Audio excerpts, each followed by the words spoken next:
The Beat Generation, you've been curating this exhibition in Paris and here. What is the Beat Generation? This is the 6th Beat Generation show I curated all over Europe. In fact, it's the 7th here in Karlsruhe. Always different, bigger, smaller, elastic. The Beat Generation mostly is a myth, a legend. But at the same time, it was a very real human mass movement. It started in 42, 43, during the Second World War, in New York, in 2 places. Columbia University in Manhattan and Greenwich Village, also in Manhattan. In Columbia University, it was the meeting between Jack Kerouac, William Burroughs, and Allen Ginsberg. And in Greenwich Village, it was very important second meeting at the same time, but they didn't know each other, of Philippe Lamantia, very important poet, and André Breton, the surrealist theoretician, who happened to be in New York at that time. And these 2 extraordinarily different elements, the American madness in Columbia, madness, and the mixture in Greenwich Village of European madness, because Lamantia was Italian and André Breton being French, they invented, in the English language, l'écriture automatique, automatic writing. In other words, the non-censored flow of images, which of course you have the masterpiece here in this show, which is On the Road by Kerouac, a 36-meter long, like a Rhine or Mississippi of words, right? So the Beat Generation was not a group, you know, it was a movement. It's very different. It was not structured. It was completely free, and it had many forms: poetry, painting, cinema, and music. And everybody knows about the poetry because the poetry of Kerouac, of Ginsberg, and the books of Burroughs and Corso are very well known. But nobody knows about the paintings. Kerouac and Corso and Ginsberg did a lot of artwork, and especially William Burroughs with his collages, because his books, his cut-up books, were first collage material in notebooks, and then they became text. But the first phase of his creativity was collage of text and images, called scrapbooks. So in fact, we are on the frontier between writing and visual arts. But you know, there's a secret. That frontier never existed. It was always going like this. There was no frontier. And the Beat Generation was definitely an American phenomenon. It started in America during the Second World War. But in fact, it was not pure American, because it had an enormous influence. It felt an enormous influence of Zen Buddhism, of Oriental philosophy. It had an enormous influence from Rimbaud, the French revolutionary poet.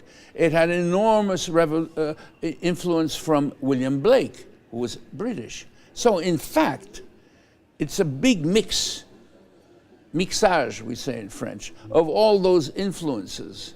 Apollinaire is also very important. And when Ginsberg went to China to teach poetry in the University of Peking, he started by teaching Apollinaire, the first modern poet.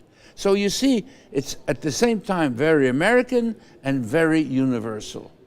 It's important that we see it now, today, in 2016, as something that is completely universal, because we are in a very dark period today, very horrible period, not only because of Trump, but of course a lot of terrible nationalistic, racist, horrible things going on in the world. So it's very important that we denationalize poetry, art, philosophy in general, and we understand that it is a global, cosmic movement of freedom.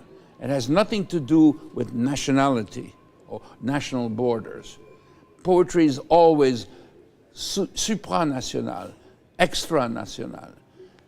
And in that sense, it's very interesting that the Beat Generation legend spread all over the world. The books were translated in India, in Hungary, in Russia, in South America, in Africa, all over Europe. So in fact, it became a very international or multinational movement, which it should be. Even if the dominant language in the beginning was English, it became an international language, you know. And in that sense, it's wonderful that this exhibition, after having traveled to so many other cities in Europe, comes back to Karlsruhe because, as you know very well, this building, which was built before the First World War, was a factory that built bombs. And it has been transformed into one of the best and freest and most important institutions of free culture, of free art. So to transform a horrible military death factory into a very lively, free institution of international culture is already a wonderful movement. And it's very important that the Beat Generation be at home here. Just around us, in front of me, I have an extraordinary poem. You can't see it from where you are, by Gregory Corso, dating 1960. It was done in 10 minutes, that poem. I was splitting an apartment with him in Venice, the summer of 1960, where I had my exhibition called L'Anti-Procès. And he came into my studio, and I had this on the wall, this great paper, and I was doing China ink, and he said, "Oh, give it to me." And in 10 minutes, he scribbled that extraordinary manuscript, big, large manuscript poem, you know? And that's completely spontaneous. There's another definition, if I may, that Beat Generation is extremely spontaneous, extremely influenced by jazz, by the improvisation of jazz. You know, you can hear the jazz in the beat poetry. You can hear it. It's always there. Billie Holiday, Charlie Parker, Thelonious Monk, Ma Rainey, all the great voices and instrumental geniuses of jazz are there permanently. And so it translates jazz into words, and it translates words into music, and translates music into painted images or film. And you have here an enormous collage at the ZKM, a big collage, but a moving collage. It moves all the time, like video and films and text. And this extraordinary Mississippi of words, which is the On the Road manuscript. Can you imagine? 36 meters long. And it should be even longer, but there's a dog who bit the last part, you know? It chewed, so the dog, the friend, Lucien Carr had a dog. He was a friend of Kerouac's. He's mentioned in the poem. Got jealous because his master was talking with Kerouac. So he started eating the poem. He bit 1 meter off. Can you imagine? So it would be even longer. So the story of the Beat Generation today is world famous. It's acclaimed everywhere as an important cultural movement. But in the 40s and 50s, they were hated, they were insulted. And don't forget that the word beatnik was an insult in the beginning.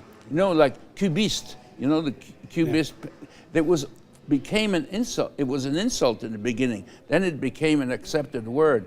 Well, beatnik was an insult that the reactionary Americans said, these horrible guys, they don't wash, they can't write, they're stupid, they're always drunk or stoned or something, you know, they're homosexuals or they're bums, they're hobos, you know, they insulted them all the time.